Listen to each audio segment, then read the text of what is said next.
people like me. You need people like me so you can point your fingers and say, that's the bad guy. That's the bad guy. That's the bad guy. That's the bad guy. That's the bad guy.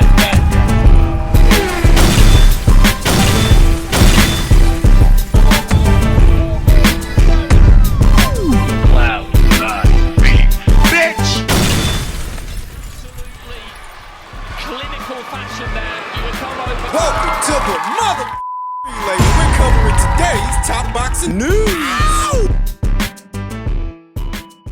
Okay, we'll start with this. An update to an ongoing story per Mike Kopinger. If Subriel Matias is stripped of his title as a result of an adverse analytical finding, expect the WBC to order a vacant title fight between Dalton Smith and Alberto Puello. They are the top two contenders in the rankings. First, Matias has the opportunity to have his B sample tested. He defeated Puello for the title back in July. The B sample will provide no avail because usually what's in the A sample is also in the B sample. It's basically the same urine, collected the same day, separated in two vials. How many times have you seen this happen, and how many times have you seen guys have their B sample opened just to find the same thing that was in the A sample is also in the B sample? Then why do it? Why collect a B sample at all? It's sort of a safeguard to prevent against tampering. Let's just say that somebody got their grubby little mitts on your A sample and decided to taint it, temper with it. The B sample in that situation theoretically could absolve you because that one is in safekeeping. That one is sealed and locked away, but that seldom ever happened. Off the top of my head, I can't think of a fighter who found themselves in this situation, had their B sample open, and it came back clean. No, usually, what you see is what's in the A sample is also in the B sample. That's how it usually goes. So according to Mike, we could end up seeing Dalton Smith versus Alberto Puello, presumably promoted by Matchroom, who lost the purse bid for the Matias fight, but could be at the helm of the promotion for this one. Alberto Puello normally fights on PBC shows, but he's not the kind of fighter you break the bank over. That if the PBC have to send him over to Matchroom for this opportunity, they will. Is this a better outcome for Dalton Smith? Is this a better outcome for Matchroom than the Matias fight would have been? Well, I don't think he was going to win the Matias fight, but I'm not sure that he wins this one either. Now, Puello is a very different fighter to Subriel Matias. Where Subriel is an artillery fighter, Alberto Puello is a boxer, is a mover, and a rather durable one. Crafty, too. He's a headache. He's a fighter in the super lightweight division who's capable, durable. He's really not half bad, though, because he has no marquee value. Best describe him as a high-risk, low reward, and he could soon become Dalton Smith's problem, so swapping out Matias for him, that ain't exactly better. But this is all on a presupposition that the World Boxing Council orders this fight based on their current rank standings, that Dalton is ranked at number 1 and Alberto is ranked at number 2. I maintain a separate possibility, a separate scenario where they elevate Isaac Cruz, interim champion, to full champion, and then order the winner of that fight to fight Dalton Smith, the winner of Cruz versus Roach. That is just as likely in my purview. I mean, the World Boxing Council's rankings are no North Star, no real compass for what's about to happen because they're so inconsistent. Look at what just happened at welter. They passed over Suleiman Sissoko, who was at the top of their rankings, to allow a quasi-retired Manny Pacquiao to challenge for their belt. And they just did the same thing again with Ryan Garcia. Suleiman Sissoko's rank didn't matter to the World Boxing Council. Look at what they just did in the women's super flyweight division. Virginia Fuchs is interim champion. Ashley Gonzalez was the full champion, but apparently she's fallen ill or had an accident of some kind, and now the title is vacant. And instead of elevating Ginny up to full champion, they're letting two other girls fight for the vacant title, one of which Ginny already beat. The inconsistencies of the WBC's decision-making and infrastructure make it a guessing game as to what they're gonna do next. Are they gonna go off their current rank standings, or are they gonna elevate Isaac Cruz to full champion? Neither would surprise me. But because they're often partial towards Mexican-born fighters or fighters of Mexican descent, to me, it's conceivable that in between now and the time that Isak fights Lamont, they might upgrade that fight to a full WBC title fight. I don't put it past them. And you know, if they do that, they might still order Dalton Smith to fight Alberto Puello. That fight might still get ordered. However it happens, if Dalton Smith has to fight Alberto in his next fight, that's not exactly better than fighting Subriel Matias. He's got a pesky style. He's a very different fighter to Subriel, but that doesn't make it easy. That doesn't make it easy to beat him. So one way or another, Dalton's in the shit. Through no fault of his own, he's still up Schitt's Creek without a paddle. In men's super middleweight news, from the desk of Fight Hub impresario and veteran boxing scribe Marcos Villegas, it looks like we're getting Canelo versus Crawford 2. For what? Because according to Marcos, he thinks he can win, he being Canelo Alvarez. I've no appetite for a second fight based on what I saw in the first one. I don't actually want to see a rematch, and if they do one, is Netflix gonna foot the bill like they did before? Because if they don't... Was it Netflix that paid for that fight, or was it Turkey? It's actually a good question, because I'm really not sure. I think Turkey paid for it. I wonder if there's gonna be any involvement from Netflix. If this rumor turns out to be true and they do a second fight, will the sanctioning bodies allow Terence Crawford to keep all those belts long enough to defend them against Canelo? Probably. A lot of the guys in line to fight for those belts are otherwise preoccupied anyway. Christian Mobili is rumored to be facing Jaime Munguia. Diego Pacheco is said to be facing Kevin Lele Sajo. It's the WBC and the WBO. What about the other two? I think Resendiz has a WBA Reggie or an interim or something, but listen, to the sanctioning bodies, Canelo vs. Crawford 2 presents bigger sanctioning fees than ordering a simple mandatory, so there's a chance that most of them will play ball and allow this fight to happen, allow Terence to hang on to those belts long enough that he can defend them against Canelo.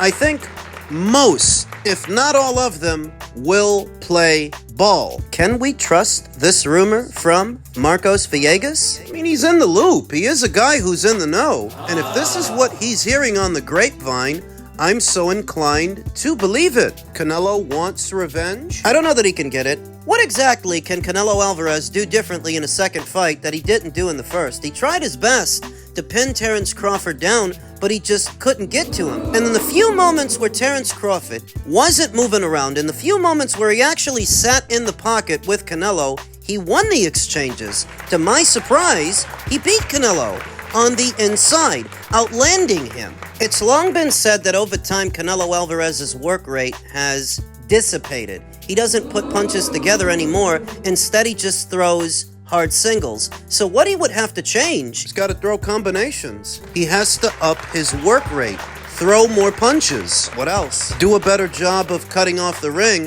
which is no easy task. Canelo Alvarez's footwork has often been criticized, and his ability to maneuver around the ring. Some people say he's got heavy feet. I don't necessarily agree with that, because he's fought a good number of movers over the years. Yes. Caleb Plant, Billy Joe Saunders, Jermel Charlo, moving targets that all ran from Canelo, but he was still able to regularly get to them. I don't think Canelo's feet are as bad as people say. But can he get to Crawford in a rematch? Can he do a better job? I'm not convinced, to be honest with you. Terence Crawford is a generational talent, one of the best the sport has ever seen, to where I don't know if it goes any differently in a second fight than it did in the first. How about that? He wants a rematch with Terence Crawford. He didn't seem to want a rematch with Dimitri Bivol, but he wants a rematch with Terence Crawford, at least according to Marcos Villegas! Why are you yelling? So what Canelo Alvarez has to do differently? He has to up his work rate. He has to throw punches in bunches. He can't just go in there throwing hard singles, because by the time you get the punch off, Terence won't be there. He has to be busier, and he has to improve on his footwork to do a better job of keeping up with and keeping on Terence Crawford. What else? I don't know if he trained at high altitude for the first fight, but if he didn't, he needs to. He needs to improve on his cardio. You can't afford to slow down in this fight, in this rematch. Do you think Terence is receptive to a rematch? Oh, well, he might be. If they're gonna pay him anything in the neighborhood of what they already paid him to fight Canelo, then he might do it.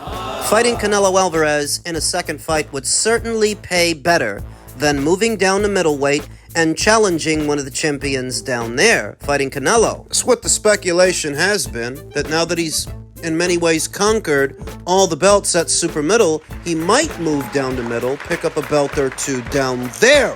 Do you even want to see a second fight? Do you want to see a rematch? Not really, but if it's anything like the first one, to where it's on Netflix and it didn't cost me anything, if it's on, I'll watch it, I'll cover it, do a live stream, make a bunch of money, talk about it on Sunday.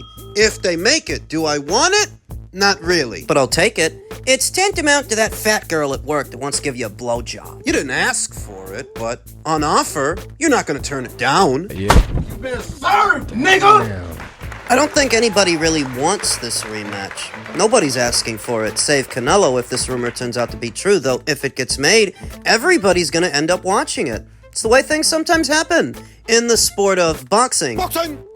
Got sent a YouTube video by Boxing IQ, Ring IQ, sorry, an American channel that talks about boxing by somebody in the boxing community, and the title of it was Judas, but it had your picture on it. So I says, let me listen to this. So it gets to the bit where you said that you want to spar Jake Paul. So then I found the source of the interview, which is a lovely Matt Lenehan from Boxing Social. Got a lot of time for him. He's a good guy. And I found the clip, and that's obviously the clip that you saw me post in the story. Now, Lawrence, I know that's like 37-second clip. I haven't watched the full video in its entirety, so we can all make assumptions and jump on what's been said on Twitter. But what's happening there? Is it as it is, or is there something else to it? As it is. You know, there's a young man who's about to go up against, arguably one of the best heavyweights, definitely one of the best over the last decade in terms of accomplishments and what he's done, against someone who's, not had a heavyweight fight, not had a fight against anyone even near that level. So, we've got to level the playing field, do you know what I mean? But yeah, it is what it is. What do you think about you being called a Judas? Like, obviously coming from the Anthony Joshua camp, the 258, branching out on your own. What do you think of that name, Judas? You heard it there from Lawrence himself. It was no misquote or no misrepresentation of the facts. He is willing to help Jake Paul turn boxing on its head and upset Anthony Joshua, his former Matchroom stablemate, countryman, boxing scribe October Red, got to the bottom of this, right to the facts, speaking to Lawrence himself. Judas! Seeing that I referred to him as the Judas for, in many ways, betraying his fellow boxer, fellow champion, countryman, in more ways than one, fellow Brit, fellow Nigerian. Now, Lawrence's explanation is that business is business, and that would seem like wisdom, except this thing between Jake and Joshua ain't none of his business. Lawrence knows full well what it could mean for Anthony Joshua's reputation, his legacy as it is, and what remains of his career if Jake Paul has any success against him. Any round that he wins, any knockdown that he scores, would be catastrophic for Anthony Joshua. And in spite of all of this, he's willing to be a party to it. So don't call it business, because that ain't what it is. That's personal. In my purview, that is envy in full form. Synonymous with jealousy, which is the precursor to hate. That's what jealousy can drive you to. And I believe that Lawrence Okolie, all of these years, has been jealous of Oluwafemi. Whatever happened to backing the Brit? I could have sworn not that long ago, if there were a British fighter involved in a fight against anybody else's fighter, the Brits would back their own. But not when it comes to Anthony. No, Tyson Fury is backing Jake Paul to win. Moses Itelma is saying the same. Lawrence wants to help Jake prepare. Whatever happened to that? You know that I even saw veteran manager Rick Ramos backing Jake to win. You mean like he backed Francis Ngannou to win? One and the same. He is now backing Jake to beat Anthony Joshua. Well, that may be, but Rick Ramos isn't British, so it's besides the point. Whatever happened to Brits, backing their own. What happened to that? Jealousy happened. Envy happened. All those centuries ago. What? I was there when Cain struck Abel with the rock. Why do you think he did it? What motivated him? Jealousy. The golden halls of the kingdom, when the light bearer grew contempt for the Father. What do you think motivated him? Jealousy. If I were to become an agent of your humiliation, a party to it, participating in an effort to see you down and out, to see you destroyed and your name and your image. Some motivation. And I'm not being asked to do it. I'm volunteering. In a very general sense, everybody in this industry, down to the content creators, know how bad it would be for the image of boxing if a social media influencer were allowed to turn boxing on its head, but more so if Anthony's the one in the ring with him. And in spite of all of this, there are people out there that actually want this to happen. Lawrence wants to help. So when you see these content creators and boxing fans talking up these boxers like they're so noble and they're so brave. It's not the word that I would use to describe them. I say it all the time.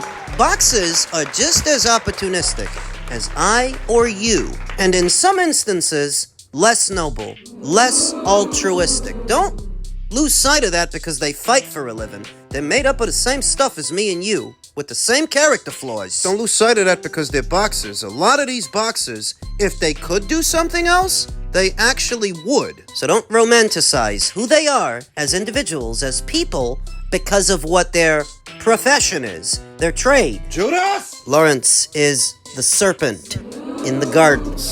He's the Mickey in an unsuspecting girl's drink at a nightclub. Shadow. The presence in a room that is supposed to be empty. The reason when you turn the lights off, you feel like something's in a room with you. You look over your shoulder. It's nothing there. It's Lawrence. Judas! Nothing could motivate Lawrence Okolie to want to get involved in this thing in any way in the opposite corner other than malcontent, other than malice. Don't call it business because it ain't that. How they're describing this fight, they're calling this a car crash. For Anthony Joshua, it would be a train wreck if it doesn't go his way. Now, the saving grace is that I don't think for a second Jake Paul has the ingredients to beat an Anthony Joshua. That should be plain as day, but that so many people are rooting against him for no other reason than jealousy. It can't be anything else. From a purely boxing perspective, everybody in boxing in this industry should be rooting for Anthony to run this guy out of the game. Run Jake out of boxing. But is that what you're seeing? You hit this guy so hard, he won't even dream of putting a pair of boxing gloves again. That's what they should be rooting for, but they're not. Contemporaries, what are supposed to be compatriots, and in this instance, your countrymen, your own countrymen, is rooting against you. The old country, the old saying goes, success breeds envy. And what has young Anthony been, if not successful? So now you know where the envy comes from.